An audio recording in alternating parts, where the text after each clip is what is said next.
Oi.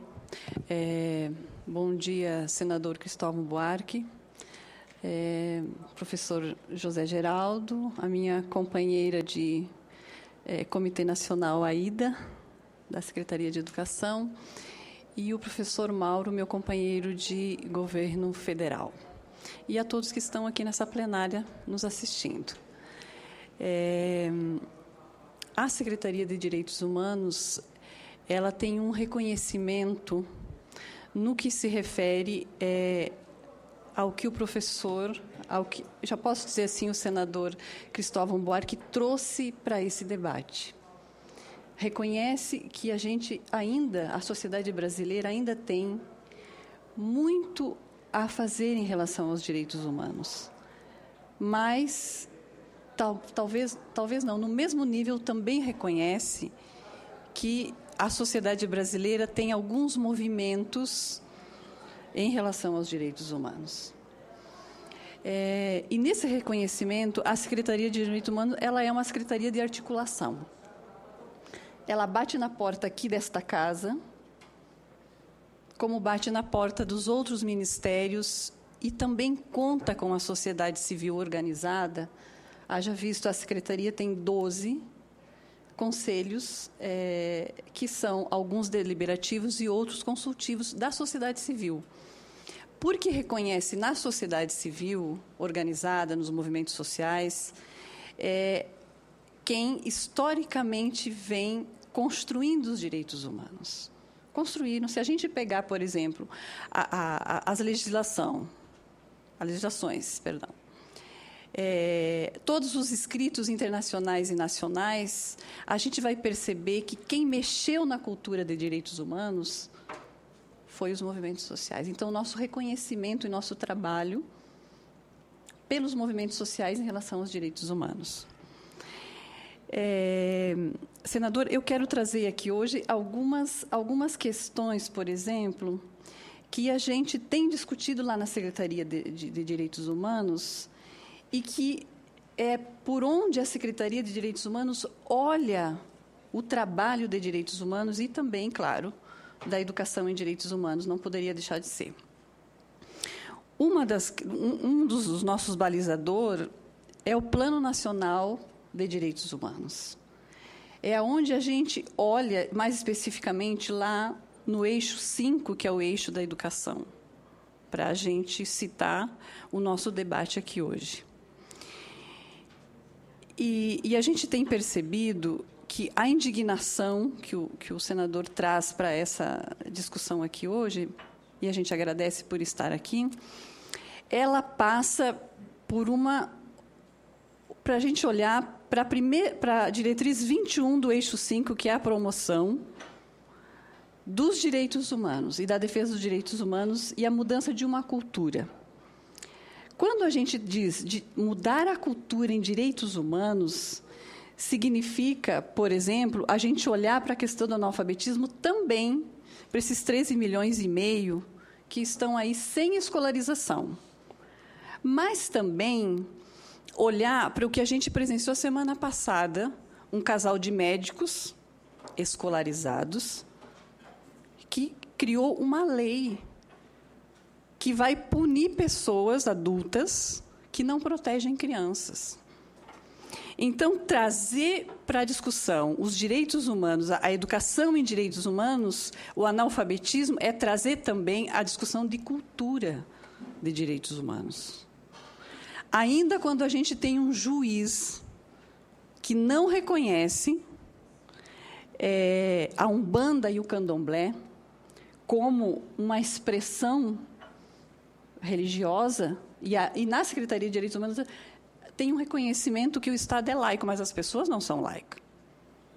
Eu tenho a minha fé, eu tenho o meu credo, o professor Geraldo, certamente, todos nós presentes, e a sociedade.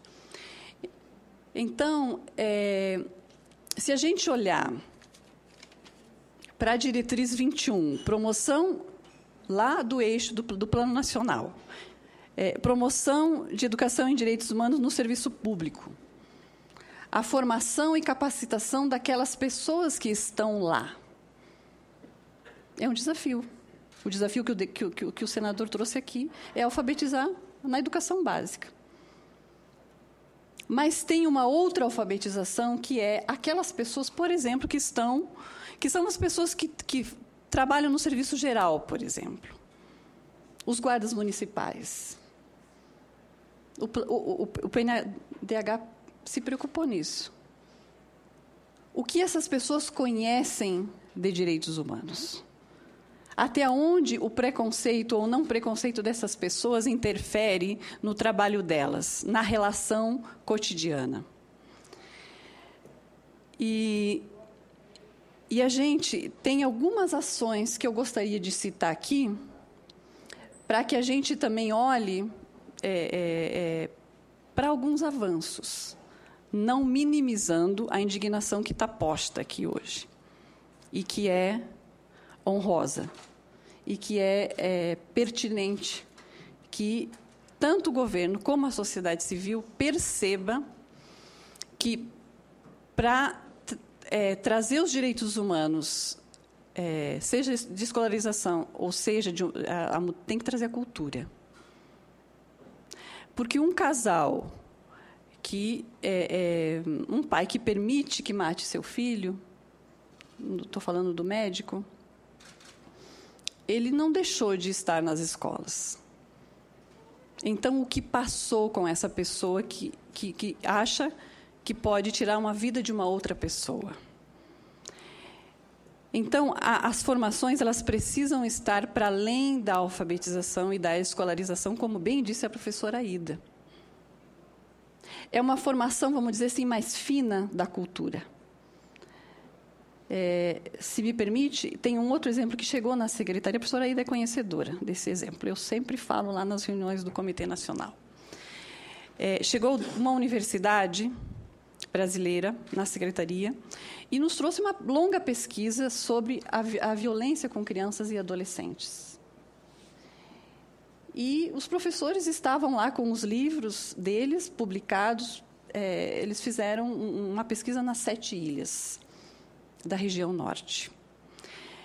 E um alto índice de violência com as crianças, mas das próprias famílias, dos próprios tios, pais, enfim. E violência sexual também apareceu muito na pesquisa. Inclusive, tem, se eu posso citar aqui, o exemplo dos filhos do Boto, as filhas do Boto. Não é real, né? É uma criança que foi violentada sexualmente falando. Quando a universidade retorna para a comunidade e devolve a pesquisa, o que mais a universidade escuta? Bom, aqui é cultural. Aqui nós iniciamos as nossas filhas e depois, a sociedade toma conta. Então, quando eu trago essa questão da gente olhar para o plano nacional, e, junto com essa indignação, que muito bem o senador trouxe, a gente olhar também para uma formação ampliada de direitos humanos. De tocar não só na criança que está ali, mas no adulto que é responsável e está educando ela, inclusive os professores. Por exemplo, uma das questões que mais a Secretaria tem trabalhado no sistema socioeducativo. Num sistema que funcione, que o professor possa chegar e receber a denúncia e possa ter a quem falar.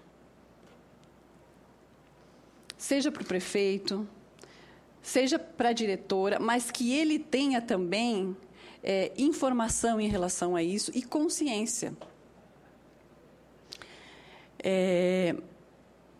Nós estamos com um projeto que é com a cidade de São Paulo, onde eles formaram centros de educação em direitos humanos. Eles criaram centros onde as pessoas podem, inclusive, estar final de semana lá. E não é só escolarização, é convivência, é diálogo.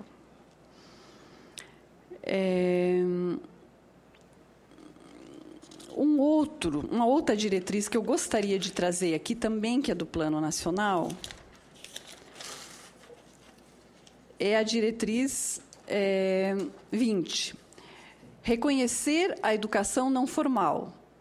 Semana passada, capitaneado pela Secretaria-Geral da Presidência, foi lançado um marco referencial em educação popular. Por que eu trago esse exemplo como um avanço para a sociedade brasileira? Esse marco, ele diz para a educação de modo geral. Por quê? Nós reconhecemos, como Secretaria de Direitos Humanos, a academia, a importância da academia nos seus núcleos de pesquisa, que tem duas pessoas aqui que são um esforço enorme em trabalhar com a pesquisa em direitos humanos. Mas também ainda é necessário um reconhecimento dos sistemas em relação à educação popular que agrega esses valores de direitos humanos.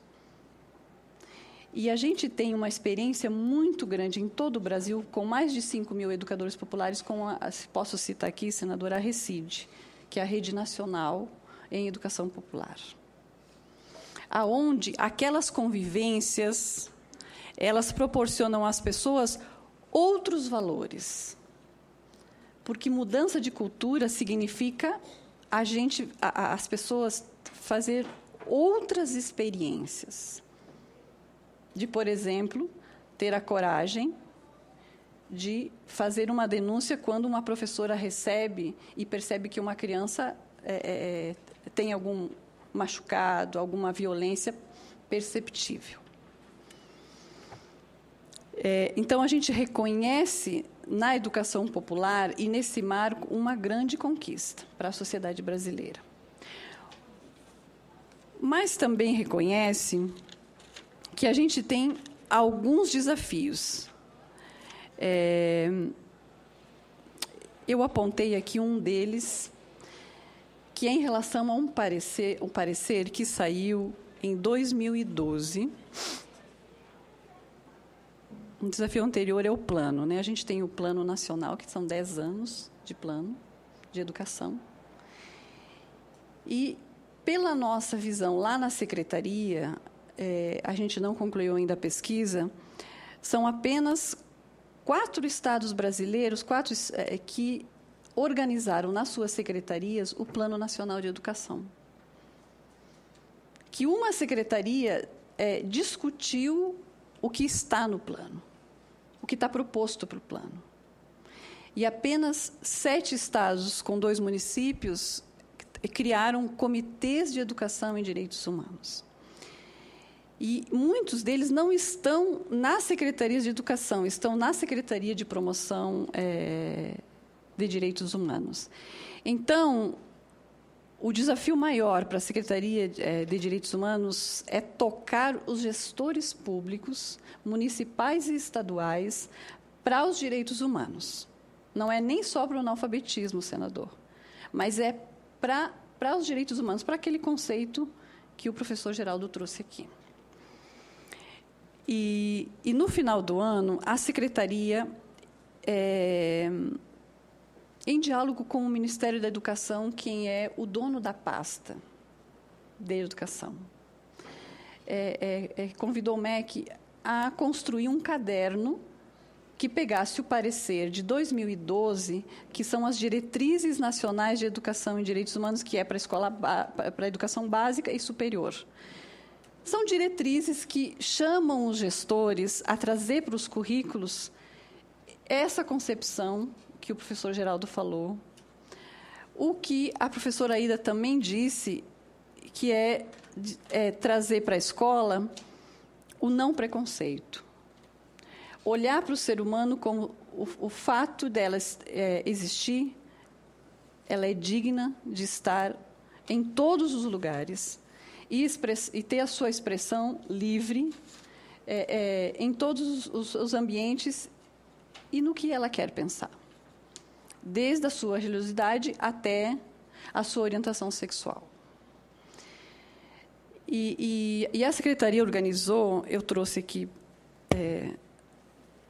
para esse debate, um caderno onde o parecer ele é debatido numa linguagem que conversa com os gestores municipais e estaduais de educação e direitos humanos. E a Secretaria acabou de enviar para os 5.000 municípios este caderno. É uma forma dos municípios e dos estados, dos gestores, serem tocados, porque o primeiro a olhar para uma mudança de cultura e ser conquistado é o gestor. A gente sabe que o pai, a mãe, a comunidade escolar que está lá, ela entra na discussão de direitos humanos quando o gestor, vamos dizer assim, abre a porta para trazer nos currículos a questão de direitos humanos. Então,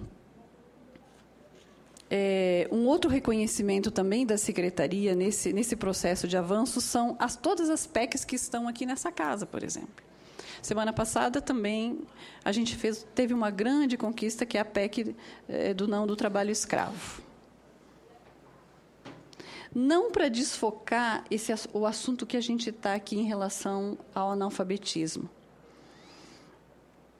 mas também para convidar a mesa a olhar para uma questão que ela é mais, vamos chamar assim, de mais fina da educação em direitos humanos, que é, repito, essa mudança de cultura cotidiana.